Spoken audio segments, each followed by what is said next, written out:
Welcome to Not Milk Never Milk. Subscribe if you're lactose intolerant. In this video, I will explain how to play Love Story on the guitar.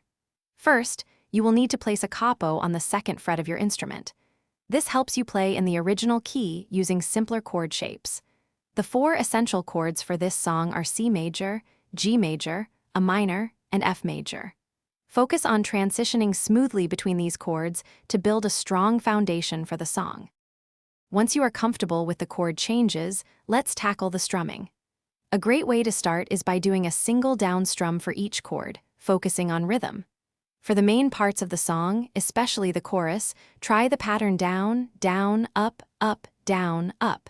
You will typically play this pattern 2 times for each chord, keeping a steady tempo.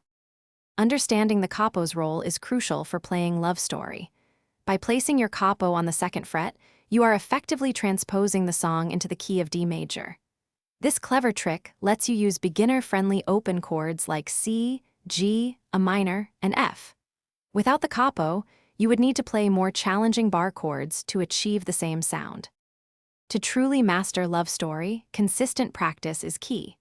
Break the song down into smaller sections, like the verse, pre-chorus, and chorus, practicing each part until it feels natural.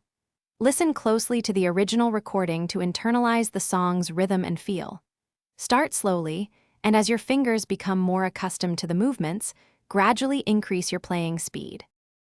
Thanks for watching. If this was helpful, leave a like and consider subscribing. See you next time.